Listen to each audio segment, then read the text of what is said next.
बीवी हो तो ऐसी। एक बादशाह अपने महल की छत पर टहल रहा था।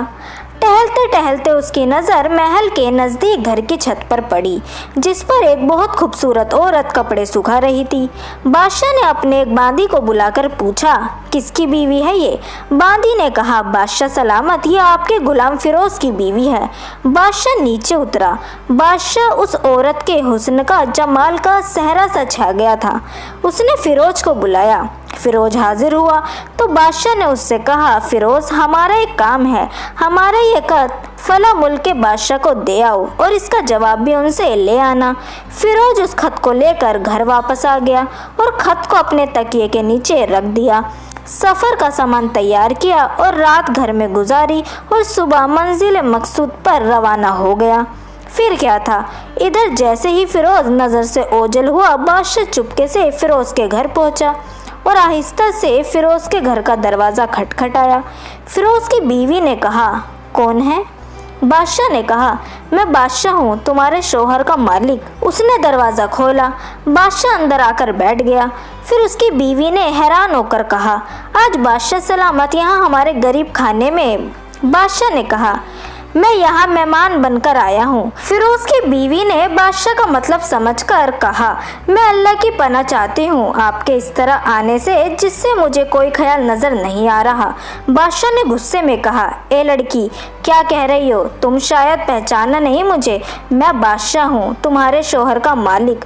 फिर उसकी बीवी ने कहा, बादशाह सलामत, मैं जानती हूँ कि आप बादशाह हैं, लेकिन बुजुर्ग कह गए हैं, शेर को अगरचे जितनी भी भूख लगी क्यों ना हो, लेकिन वो मुरादा नहीं खाता। और बादशाह सलामत, तुम उस कटोरे में पानी पीने आए हो जिसमें तुम्हारे कुत्ते ने पानी पिया है। बादशाह उस औरत की बातों से बड़ा शर्मसार हुआ और उसको छोड़कर वापस चला गया, लेकिन अपने चप्पल वहीं भूल गया। ये सब तो बादशाह की तरफ से हुआ। फिर फिरोज को आधे रास्ते में याद आया कि जो कल खत उसे दिया गया था वह तो वो घर पर ही छोड़ आया। उसने घोड़े को तेजी से वापस मोड़ा और अपने घर की तरफ लपका। फिरोज अपने घर पहुंचा तो तकिए के नीचे से खत निकालते वक्त उसकी नज़र पलंग के नीचे पड़ी हुई चप्पल पे पड़ गई, जो कि बादशाह अकबर की थी। फिरोज का सर चकरा गया और वह समझ गया कि बादशाह ने उसे सफ़र पर सिर्फ इसलिए भेजा था ताकि वह अपना काम पूरा कर सके। फिरोज किसी को कुछ ना बताए चुपचाप घर से निकला और खत लेकर वह चल पड़ा। काम खत्म करने के बाद बादशाह के पास वह वापस आया तो बादशाह ने उसे इनाम के तौर पर 100 दिनार दिए। फिरोज दिनार लेकर बाजार गया और औरतों के इस्तेमाल की कीमती कपड़े और कुछ सजने का सामान खरीद कर ले आया। घर पहुंचकर बीवी को सलाम किया और कहा, चलो तुम्हारे मायके चलते हैं। बीवी ने पूछा, ये क्या है? कहा, बादशाह के इनाम में मिला है और मैं चाहता हूँ कि तुम ये पहनकर अपने घर वालों को भी दिखाओ कि तुम कैसी सजी हुई सुंदर लगती हो। तैयार हो जाओ। अपने शौहर के साथ वह रवाना हो गई। घर पहुंचते ही घर वाले उन्हें देखकर बहुत खुश हुए। फिर वह अपनी बीवी को छोड़कर वापस अपने घर आ गया। 1 महीना बीत गया। फिर उसने ना उसे बुलाया ना ही किसी भी तरीके का उसे कोई फ़ोन किया। कुछ दिन बाद फिर उससे मिलने गया उसका साला और वह बोला, ये क्या नाराज़गी की शिकायत है?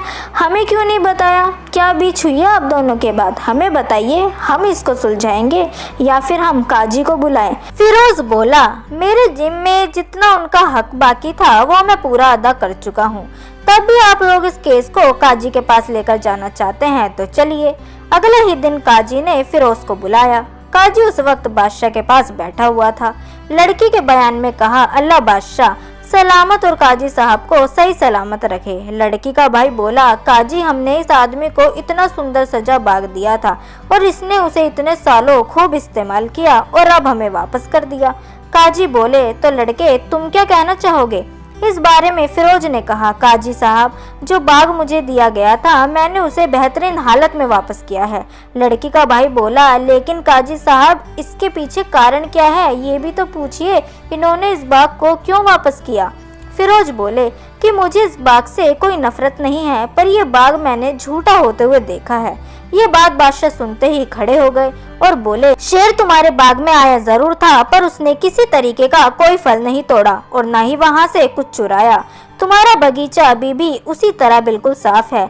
बल्कि मैं तो हैरान हूँ ये देखकर कि तुमने अपने बगीचे में काफी सख्त दीवारें लगाई हैं। ये सुनते ही फिरोज अपने घर वापस लौट गया और अपनी बीवी को भी अपने साथ ले गया।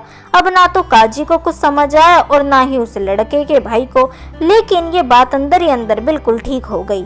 वहां से बाहर आते ही बादशाह ने फिरोज के कंधे पर हाथ रखते हुए कहा, फिरोज, अगर बीवी हो तो सिर्फ तुम्हारे जैसी हो, वरना बीवी हो ही ना। तो दोस्तों, कैसी लगी आपको आज की ये कहानी, ये हमें कमेंट सेक्शन के थ्रू जरूर बताएं। वीडियो अगर आपको पसंद आई हो तो वीडियो को लाइक जरूर करें, साथ ही हमारे चैनल को सब्सक्राइब करना ना भूलें। मिलते हैं आपसे अगली वीडियो में, तब तक के लिए गुड बाय।